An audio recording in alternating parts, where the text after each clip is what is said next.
Hello all of you, a very good morning to all. आज का हमारा video है राष्ट्रीय परिदृश्य के ऊपर। ये जनवरी 2022 की अंतर्राष्ट्रीय क्रोनोलॉजी है, जिसमें फर्स्ट पार्ट हम पढ़ चुके थे, जिसमें हमने अंतर्राष्ट्रीय परिदृश्य तक की खबरों को पढ़ा था। आज हम राष्ट्रीय परिदृश्य पढ़ेंगे और देखते हैं कि नई खबरें आज इसमें क्या है। तो देखिए, फर्स्ट है हमारा भारत कौशल रिपोर्ट के ऊपर, जिसको इंग्लिश में कहेंगे इंडिया स्किल्स रिपोर्ट। तो सबसे पहली इंपॉर्टेंट चीज़ जो हमको पता होनी चाहिए वो ये कि इसको जारी कौन करता है। तो देखिए, इसको जारी करता है वीबॉक्स, और इसके अंदर जो इसको जारी किया गया है 2021 के लिए, यानी पिछले साल की रिपोर्ट है, और इसमें जो है शीर्ष स्थान मिला है महाराष्ट्र को। ठीक है, तो ये किस बारे में रिपोर्ट है ये थोड़ा बहुत हमें पता होना चाहिए। तो देखिए, ये जो है कौशल के ऊपर रिपोर्ट है, यानी कि भारत में कौशल यानी एम्प्लॉयबिलिटी जो है, मतलब कि रोज़गार लेने की जो क्षमता है वो सबसे ज़्यादा किस में है। तो यहाँ देखिए कि रिपोर्ट ये कहती है कि सबसे पहले तो कि देश में 51% महिलाएं जो है वो अत्यधिक रोजगार योग्य है, यानी कि हाईली एम्प्लॉयबल है, और पुरुषों के अंदर 45% जो पुरुष हैं वो अत्यधिक रोजगार योग्य हैं। ठीक है, और अगर ये देखा जाए कि रोजगार देने में सबसे ज़्यादा संसाधन कहाँ पर है, तो पुणे के अंदर सबसे ज़्यादा रोजगार देने योग्य जो है वो संसाधन है। उसके बाद लखनऊ का स्थान आता है। अपने राजस्थान का तो कहीं दूर दूर तक नाम नहीं है, लेकिन तो देखिए, युवा प्रतिभाओं को रोजगार देने के मामले में महाराष्ट्र, उत्तर प्रदेश, केरल और पश्चिम बंगाल ये सबसे आगे हैं। तो अगर आपसे सिटी के बारे में पूछा जाए कि सबसे ज़्यादा एम्प्लॉयबल सिटी कौन सी है, तो वो पुणे है। और अगर पूछा जाए कि सबसे ज़्यादा रोजगार देने योग्य जो स्टेट है वो कौन सा है, तो वो महाराष्ट्र है। ठीक है, और उसके अलावा अगर आप देखेंगे कि सबसे ज़्यादा रोज़गार देने की आपूर्ति कौन से राज्य करते हैं, सबसे ज़्यादा रोज़गार कहाँ लेने के लिए लोग जाते हैं, तो ये आपको पता ही है कि महाराष्ट्र है, फिर उत्तर प्रदेश है, और फिर तीसरे नंबर पे है केरला। अब यहाँ देख लेते हैं एक चीज़ और कि ये रिपोर्ट हालांकि देखिए आपके कहाँ काम आ सकती है। अगर आप कोई निबंध वगैरह लिखें तो वहाँ आपके काम आ सकती है कि भारत में रोजगार क्षमता जो है वो 2021 में 45.97 जो है वो बढ़ी है, और इस वर्ष ये 46.2% हुई है, यानी कि कुछ मामूली इसके अंदर बढ़त हुई है, एम्प्लॉयबिलिटी के अंदर इंक्रीमेंट हुआ है। नेक्स्ट रिपोर्ट पे हम चलेंगे। ये हमने जो पढ़ा है उसी का इसने टेबुलेटेड फॉर्म में बताया है। फिर नेक्स्ट जो रिपोर्ट है वो है कि जो नया वेरिएंट आया है जिसका नाम है ओमिक्रॉन। आपको पता है कि ओमिक्रॉन के कारण अभी जो है लॉकडाउन चल रहा है और कर्फ्यू भी लगाया जा रहा है संडे को। तो देखिए, जो ओमिक्रॉन नया वेरिएंट आया है कोविड-19 का, इसके लिए एक प्रिकॉशनरी जो है टीका जो है वो लगाने की घोषणा की गई है। इसकी घोषणा की गई है 15 से 18 वर्ष के बच्चों के लिए, और जो वृद्ध व्यक्ति हैं उनके लिए जो है प्रिकॉशनरी डोज जो है वो लगाया जाएगा।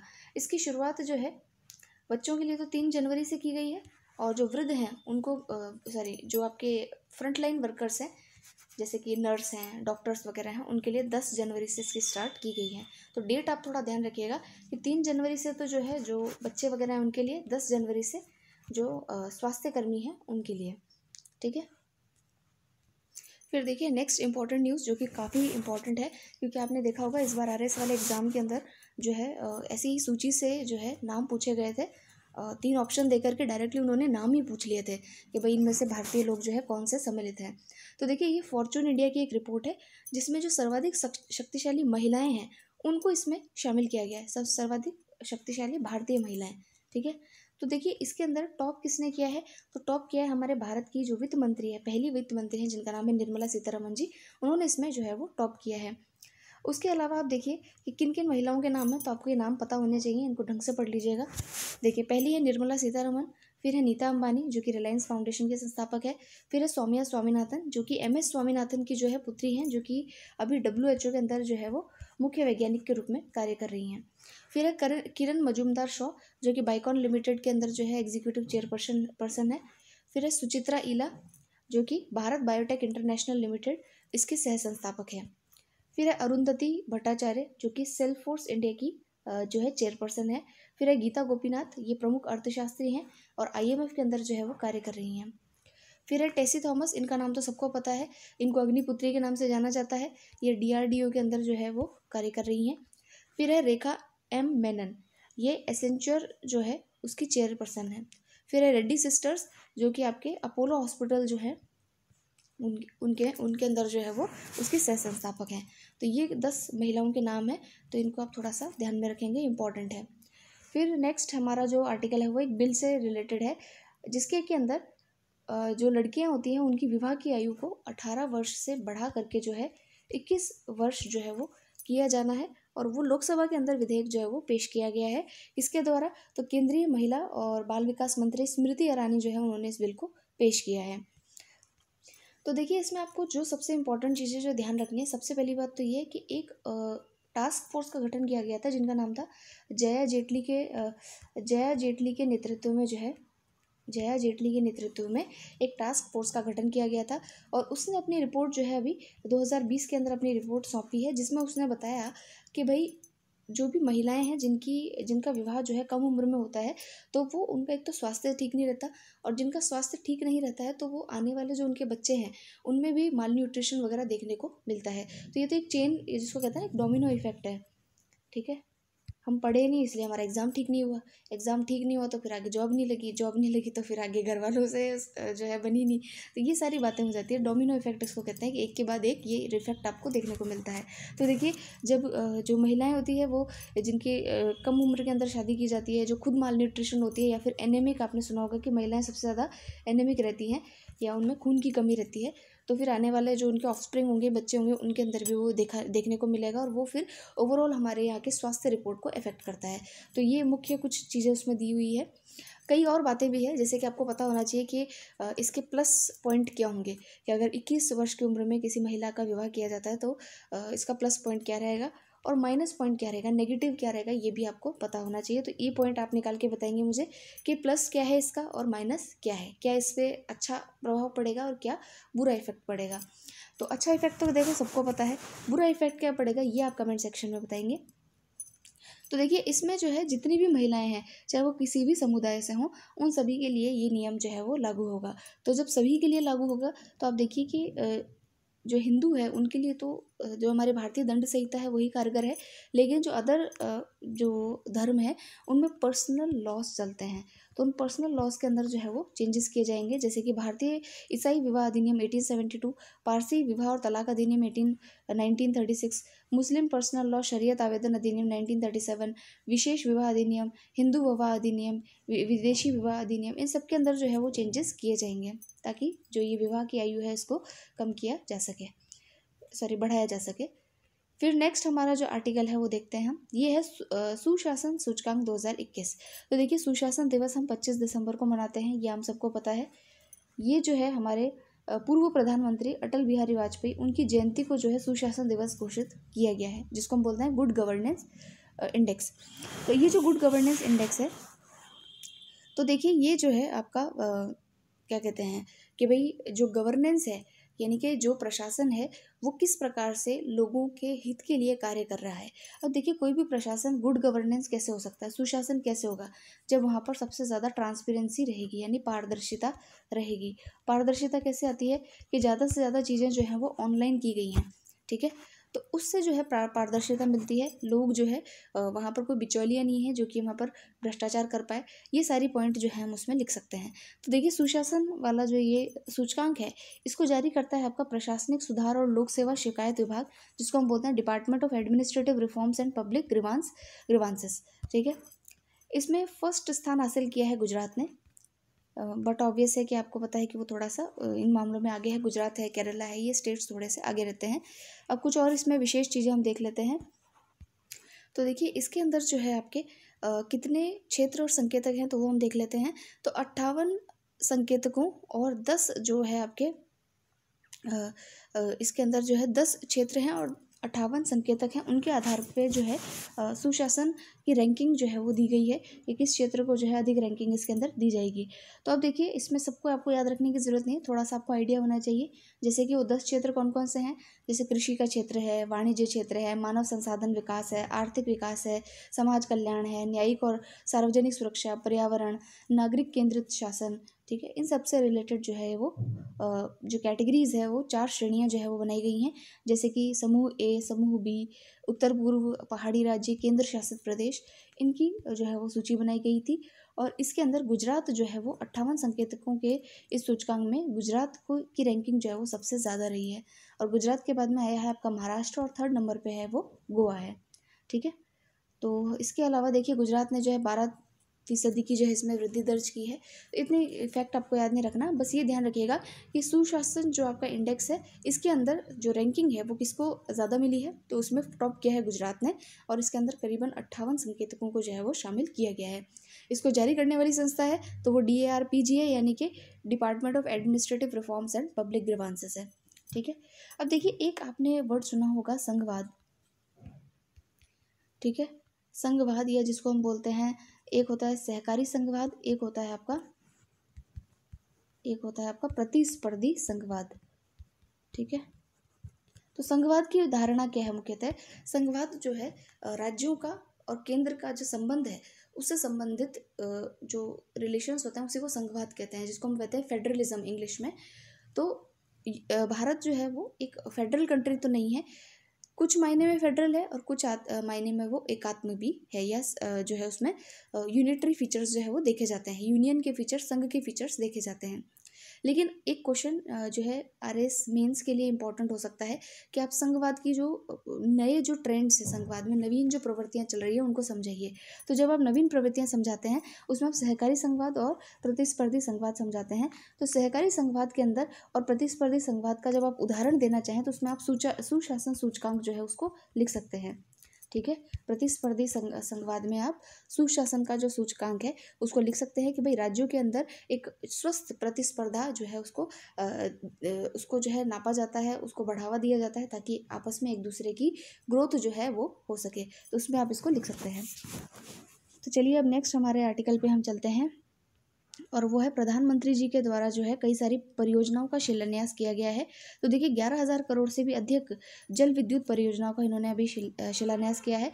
तो हमें उन परियोजनाओं का नाम पढ़ना है, क्योंकि नाम थोड़ा सा अटपटा होता है, और पूछ लेते हैं कि फलानी परियोजना जो है वो किस राज्य में शुरू की गई है। तो देखिए सबसे पहली परियोजना है जिसका नाम है लुहरी चरण 1 जल विद्युत परियोजना, दूसरा है धौलासिद्ध जल विद्युत परियोजना। ठीक है, अब ये दोनों परियोजना जो है आपके कहाँ पे शुरू की गई है, तो ये उत्तराखंड के अंदर जो है इसको हिमाचल प्रदेश जो है वहाँ पर इनको स्टार्ट किया गया है। याद रखिएगा, हिमाचल प्रदेश के अंदर जो है इन दोनों परियोजनाओं को स्टार्ट किया गया है।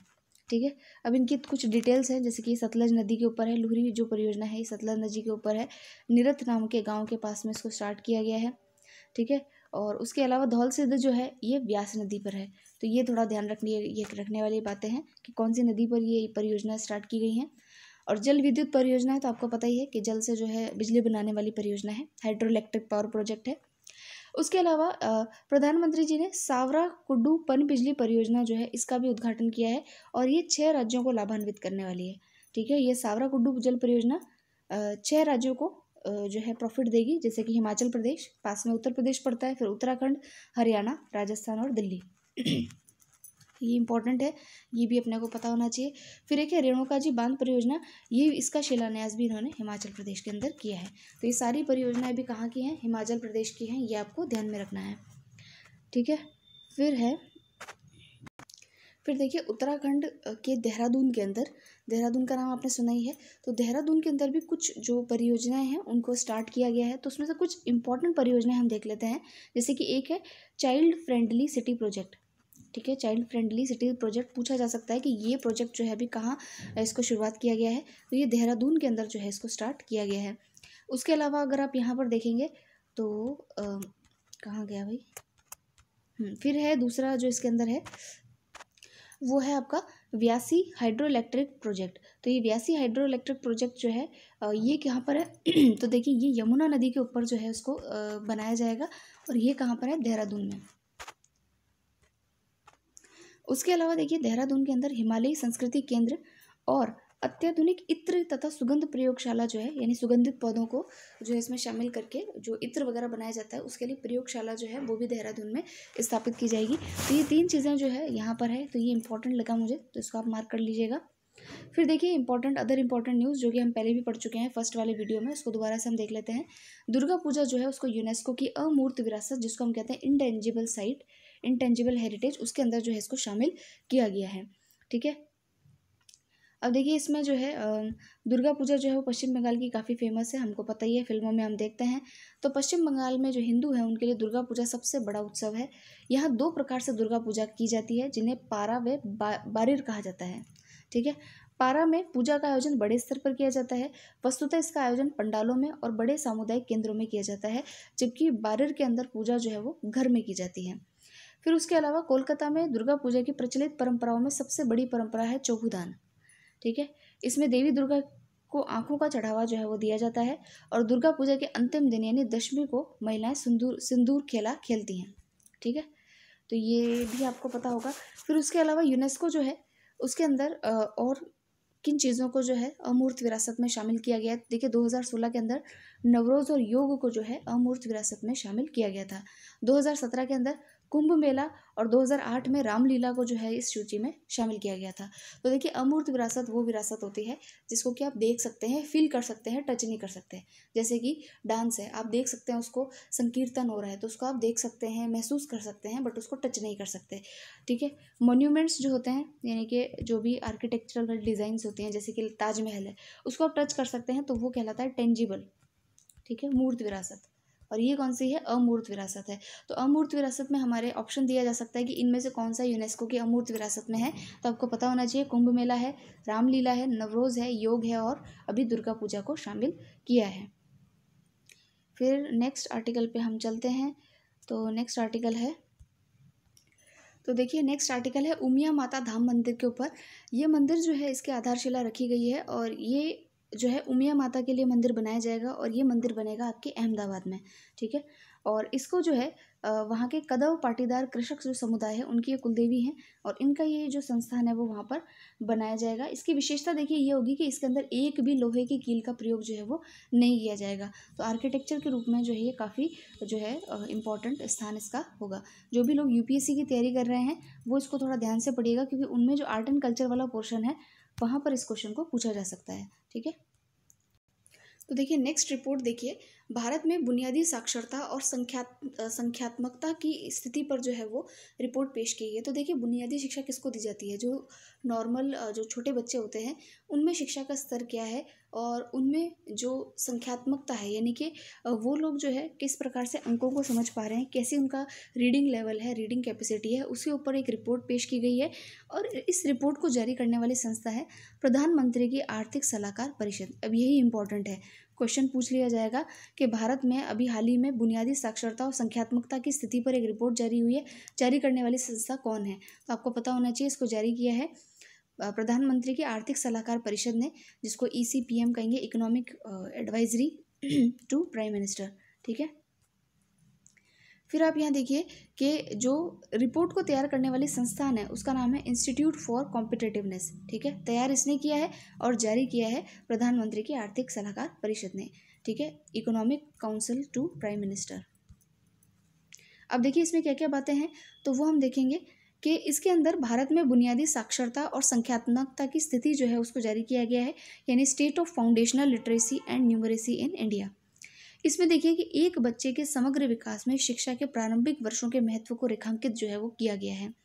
फिर रिपोर्ट सुनियोजित प्रारंभिक हस्तक्षेपों तथा राष्ट्रीय शिक्षा नीति, निपुण भारत के दिशा निर्देशों की भूमिका को भी जो है रेखांकित करता है, जिससे दीर्घावधि के लिए बेहतर शिक्षण परिणाम जो है वो प्राप्त होते हैं। फिर देखिए इसमें और क्या बातें कही गई है। इसके अंदर जो इंडेक्स ऑन फाउंडेशनल लिटरेसी और न्यूमरेसी है इसको भी जो है वो जारी किया गया है, यानी एक सूचकांक भी जारी किया गया है जो भारतीय राज्यों और केंद्र शासित प्रदेशों में 10 वर्ष से कम उम्र के बच्चों में बुनियादी शिक्षा की समग्र स्थिति की समझ जो है वो पैदा करता है। इसके अंदर देखिए 41 सूचकांकों जो है उसको शामिल किया गया है और 5 जो आधार हैं उनको शामिल किया गया है। 5 आधार कौन कौन से हैं?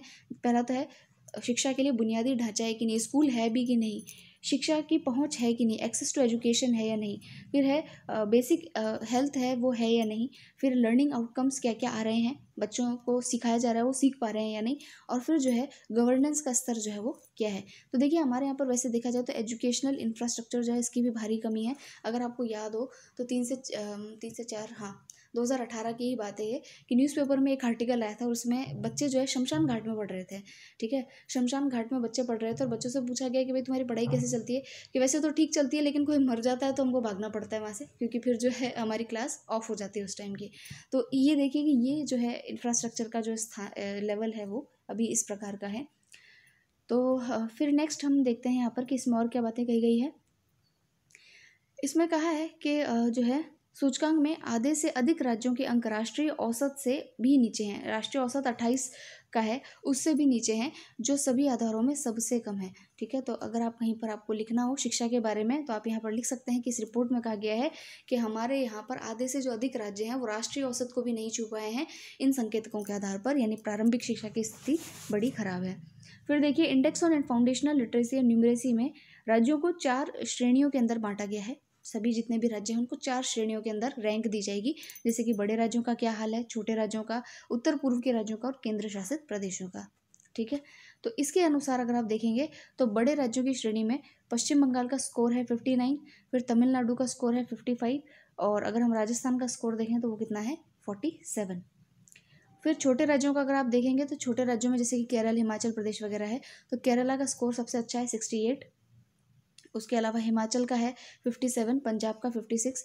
ठीक है, और केंद्र शासित प्रदेशों में अगर आप देखेंगे तो अच्छी स्थिति में आपके यहाँ लक्षद्वीप, दिल्ली, पुडुचेरी। दिल्ली तो आपको पता ही है, दिल्ली अच्छी स्थिति में है, लक्षद्वीप भी अच्छी स्थिति में है। फिर आता है पुडुचेरी का स्थान। और पूर्वोत्तर राज्यों में अगर आप देखेंगे तो मिजोरम इसके अंदर टॉप पे है 51 स्कोर के साथ में, और सिक्किम जो है वो सेकंड नंबर पे आता है। तो ये थोड़ी सी विशेष बात थी कि अगर आप कोई भी निबंध वगैरह लिखेंगे तो आप इसमें लिख सकते हैं कि बुनियादी शिक्षा का स्तर जो है हमारे देश में क्या है। फिर आते हैं नेक्स्ट पे, तो ये तो काफ़ी चर्चा के अंदर भी रहा है और काफ़ी आपको पता भी होगा कि प्रधानमंत्री जी ने अभी जो है गंगा एक्सप्रेस वे उसकी जो है आधारशिला रखी है। तो ये गंगा एक्सप्रेस वे क्या है? एक्सप्रेस वे आप जानते ही हैं कि वो 6 लेन का होता है और उसके अंदर जो है गाड़ियों की आवाजाही जो है वो काफ़ी सुगम हो जाती है, ये वो बातें। तो ये जो है अभी यूपी के अंदर इसका शिलान्यास किया गया है। यूपी के अंदर जो एक जगह है, जिला है, जिसका नाम है शाहजहाँपुर। शाहजहाँपुर किसने स्थापना की थी भाई शाहजहाँपुर की? ये हिस्ट्री का प्रश्न है, ये आप बताएंगे। ठीक है, तो देखिए यहाँ पर जो है गंगा एक्सप्रेस वे जो है उसकी स्टार्ट की गई है, उसका फाउंडेशन रखा गया है। 36,000 करोड़ की ये परियोजना है। 6 लेन का एक्सप्रेस वे होगा और 594 किलोमीटर लंबा ये हो गया। और पूर्ण होने के पश्चात यह राज्य के पश्चिम और पूर्वी इलाकों को जोड़ने वाला उत्तर प्रदेश का सबसे लंबा एक्सप्रेस वे जो है वो बन जाएगा। ठीक है, इसकी कनेक्टिविटी में जो है 12 जिले आएंगे, 12 जिलों को जो है ये कनेक्ट करेगा। और यहाँ पर जो है इस एक्सप्रेस वे में वायुसेना के विमानों के आपातकालीन टेक ऑफ और लैंडिंग के लिए सहायता के लिए भी जो है एक पट्टी जो है वो, हवाई पट्टी भी जो है वो इसी एक्सप्रेस वे में बनाई जाएगी। तो ये भी हमारे लिए काफ़ी इंपॉर्टेंट बात हो जाती है। अब देखिए ये जो एक्सप्रेस वे है आपका, ये आपका यहाँ पर बिजौली गांव मेरठ से स्टार्ट होकर के जो प्रयागराज है, जिसका पुराना नाम इलाहाबाद था, वहाँ के जुदाकपुर नामक दाड़ू गांव तो है, वहाँ तक जो है ये जाएगा। उसके अलावा अगर आप यूपी की किसी पीसीएस की तैयारी कर रहे हैं तो आप इन जिलों के नाम भी ध्यान रख सकते हैं, जैसे मेरठ है, हापुड़ है, बुलंदशहर, अमरोहा, संभल, प्रयागराज से होकर के जो है वो गुजरेगा। फिर नेक्स्ट आप देखते हैं आर्टिकल को। फिर देखिए, डोप उल्लंघनकर्ताओं देशों में भारत तीसरे स्थान पर रखा गया है।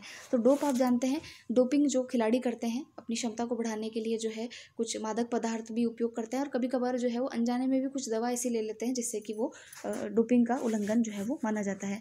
तो देखिए हमारे यहाँ पर जो क्या कहते हैं, जो सूची बनी हुई है कि भारत दुनिया के उन देशों की सूची में बना हुआ है जहां डोपिंग के सर्वाधिक मामले जो है वो पाए गए हैं। इसको अवेयरनेस की कमी भी हम कह सकते हैं कि खिलाड़ियों को इसके बारे में जानकारी जो है वो कम होती है। तो इसके अंदर आप देखिए कि हम जो है तीसरे स्थान पर हैं। और वर्ल्ड एंटी डोपिंग एजेंसी जो है, जो विश्व की एंटी डोपिंग एजेंसी है, उसने अभी जो रिपोर्ट दी है उसमें जो डोपिंग नियमों के उल्लंघन में 152 मामले आए हैं। उसके अंदर डोपिंग के सर्वाधिक मामले जो है वो बॉडी बिल्डिंग से रिलेटेड हैं। ठीक है, अपनी मसल्स वगैरह को बढ़ाने के लिए जो खिलाड़ी जो है वो इंजेक्शंस वगैरह ले लेते हैं। और इसके बाद भारत में एंटी डोपिंग मामले में भारोत्तोलन, एथलेटिक्स और कुश्ती के अंदर जो है वो सबसे ज़्यादा मामले आपको देखने को मिलेंगे। हालांकि ये इतनी इंपॉर्टेंट नहीं है, थोड़ी जानकारी के लिए बातें हैं कि सबसे ज़्यादा कौन से खिलाड़ी ये कार्य करते हैं।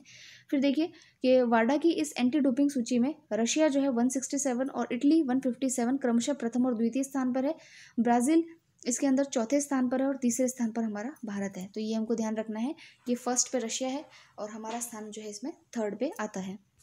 नेक्स्ट आर्टिकल पे चलेंगे, इतना इंपॉर्टेंट नहीं है, लेकिन हाँ करंट के नाम पर अगर आपको किसी एग्जाम में पूछ लिया जाए तो आप इसको बता सकते हैं कि भारत को तीसरा स्थान इसमें दिया गया है। फिर है नरेंद्र मोदी विश्व के 8वें सबसे प्रशंसित पुरुष, जिसको हम बोलते हैं मोस्ट एडमायर्ड पर्सन, उसके अंदर इनको शामिल किया गया है। तो करंट की खबर है, तो करंट वाले जो भी अभी रिसेंट आपके एग्जाम्स होंगे उसमें इसको पूछा जा सकता है, तो आप पढ़ लीजिएगा कि वर्ल्ड के मोस्ट एडमायर जो व्यक्ति हैं उसके अंदर इसको जारी किया है YouGov नाम की संस्था ने, और इसको जो है इसके अंदर भारत के प्रधानमंत्री को 8वां स्थान जो है वो दिया गया है।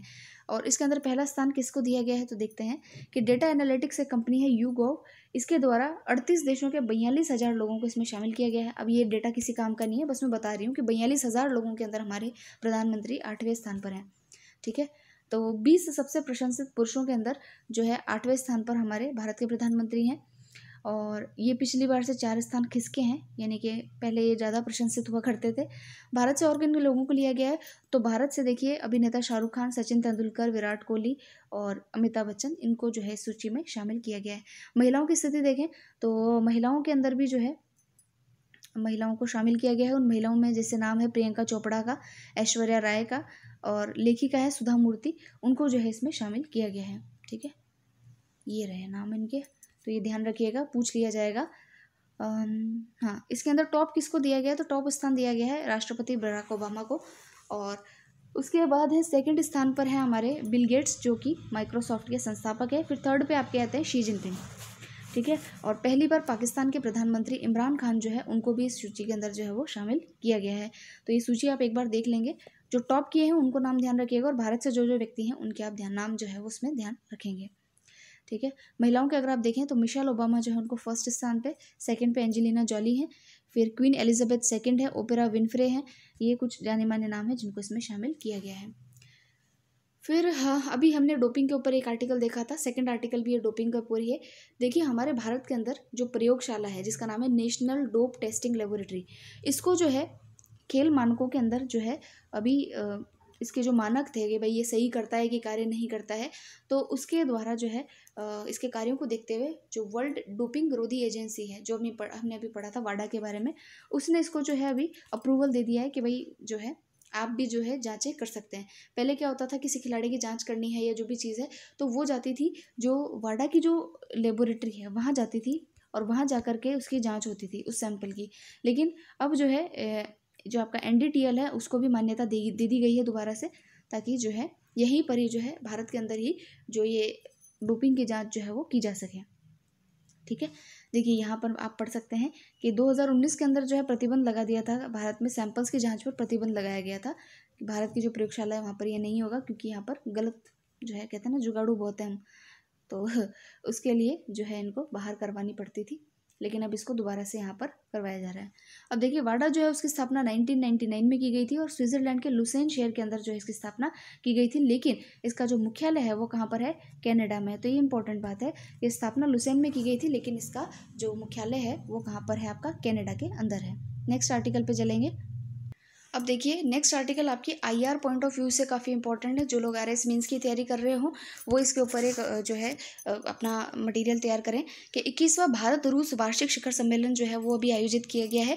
आप जानते हैं भारत और रशिया के बीच में रणनीतिक जो साझेदारी है वो काफ़ी पुरानी है। अभी उसको आपको पता है 1971 में भारत और रशिया के बीच में जो है treaty of peace and cooperation sign हुआ था, यानी कि दोनों देशों के बीच में रणनीतिक साझेदारी जो है वो की गई थी। ठीक है, और उस रणनीतिक साझेदारी को अभी 2022 के अंदर जो है आपके जो है 5 दशक जो है वो पूरे हो गए हैं, और उसी उपलक्ष्य में जो है ये इन्होंने मीटिंग जो है वो आयोजित की थी, और इनकी जो साझेदारी है उसको 2 दशक से भी ज़्यादा जो है यानी कि 20 वर्ष से भी ज़्यादा जो है वो समय बीत चुका है। तो अब जानते हैं कि वर्तमान में भारत को सबसे ज़्यादा अगर रक्षा जो डिफेंस के लिए जो आइटम्स होते हैं उनका आपूर्तिकर्ता जो देश है वो कौन है, रशिया। रशिया से हम सबसे ज़्यादा जो है डिफेंस आइटम्स खरीदते हैं। आपको पता होगा कि S-400 मिसाइल सिस्टम हमने रशिया से लिया है। उसके अलावा अगर आप देखेंगे तो गगनयान जो है, गगनयान के अंदर जो हम ट्रेनिंग के लिए जिन एस्ट्रोनॉट्स को भेज रहे हैं, जिन भारतीयों को, उसको भी ट्रेन जो है वो रशिया के द्वारा ही किया जाएगा। कुंडनकुलम तमिलनाडु के अंदर जो है, तमिलनाडु के अंदर जो एक जगह है वहाँ पर कुंडनकुलम जो परमाणु संयंत्र लग रहा है वो भी रशिया की मदद से ही लगाया जा रहा है। तो ये कुछ हमारे रशिया के साथ में क्या कहते हैं उसको रणनीतिक साझेदारी है। तो अभी देखिए क्या क्या बातें जो है इसके अंदर की गई है। तो देखिए ये जो है हमारा 21वां भारत रशिया एनुअल समिट था जो कि नई दिल्ली में आयोजित किया गया। इसमें रूस के राष्ट्रपति व्लादिमीर पुतिन ने भारत के प्रधानमंत्री के साथ में मुलाकात की थी, और इन्होंने जो है अब यही मुलाकात करेंगे, ये भी क्या बताने वाली बात थी। खैर, फिर देखिए दोनों नेताओं ने जो international north south transport corridor है, यानी अंतर्राष्ट्रीय उत्तर दक्षिण परिवहन कॉरिडोर, ठीक है, और प्रस्तावित Chennai Vladivostok eastern maritime corridor है, इनके माध्यम से कनेक्टिविटी के ऊपर जो है वो चर्चा की है। फिर उसके अलावा 2+2 वार्ता के लिए भी जो है दोनों देशों ने जो है अपनी सहमति दी है। 2+2 वार्ता में क्या होता है कि जैसे विदेश मंत्री और रक्षा मंत्रियों के बीच में वार्ता की जाती है और सहयोग के नए नए डायमेंशंस जो होते हैं उनको खोला जाता है।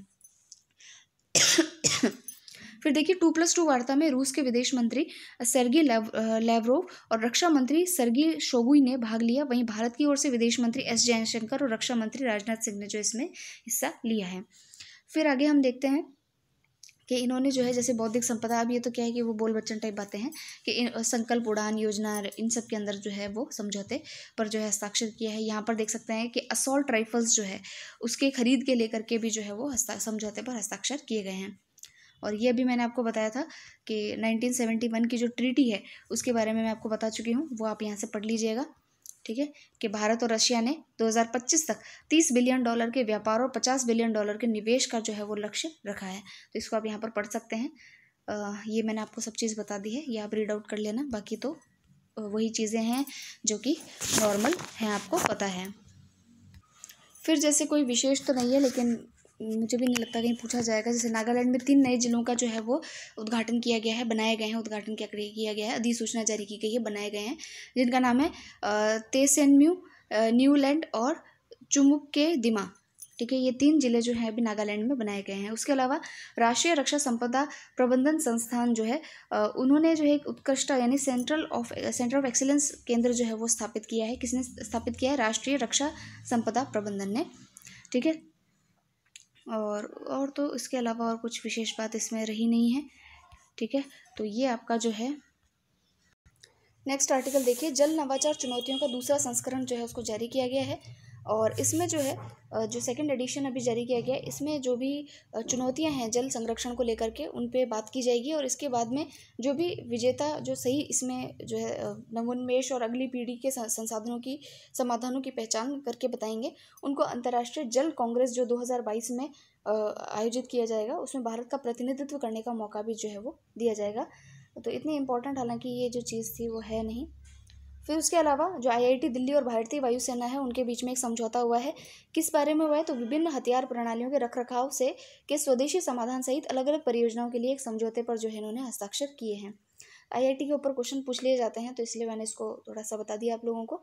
फिर आत्मनिर्भर भारत रोजगार योजना, तो देखिए इसके लाभार्थियों की सूची में महाराष्ट्र सबसे ऊपर है और इसके बाद तमिलनाडु और गुजरात का स्थान आता है। तो आप जानते हैं कि ये जो है आत्मनिर्भर भारत रोजगार योजना जो है इसको जो है क्या कहते हैं रोजगार को बढ़ावा देने के लिए इसमें जो है इसको जारी किया गया था कोविड-19 रिकवरी चरण के दौरान, ठीक है। उसके अलावा तो कुछ इम्पोर्टेंट है नहीं। अभी देखिए असम के अंदर जो है कौशल विश्वविद्यालय जो है वो स्थापित किया जाएगा और उसके लिए ADB यानी कि एशियन डेवलपमेंट बैंक उसके साथ में जो है ऋण लेकर के समझौता जो है ऋण को लेकर के समझौता किया गया है। तो आप बता सकते हैं कि अभी किस में ADB के द्वारा समझौता किया गया है ताकि वहाँ पर विश्वविद्यालय स्थापित किया जाता है। तो असम के अंदर जो है विश्वविद्यालय स्थापित करने के लिए ये कार्य किया गया है। फिर देखिए मॉब लिंचिंग, आप जानते हैं भीड़ के द्वारा जब हिंसक घटनाएं की जाती है उसको मॉब लिंचिंग कहते हैं। उसके लिए उसको रोकने के लिए झारखंड विधानसभा के अंदर जो है भीड़ हिंसा रोकथाम और मॉब लिंचिंग विधेयक जो है वो पारित किया गया है। तो आप राज्यों के नाम ध्यान रखिएगा, जैसे कि राजस्थान के अंदर भी ये बिल पारित किया गया था, राजस्थान पहला राज्य था। तो ऐसे आपसे ऑप्शन में पूछे जा सकते हैं कि किन किन राज्यों में इसको जो है वो पारित किया जा चुका है। फिर उसके अलावा देखिए पंजाब के अंदर अभी एक जो है श्री कृष्ण बलराम रथ यात्रा जो है उसको राज्य उत्सव के रूप में जो है वो घोषित किया गया है। तो ये भी इंपॉर्टेंट हो जाता है, ये थोड़ा ध्यान रखिएगा। तो ये हो जाता है हमारी राष्ट्रीय खबरें।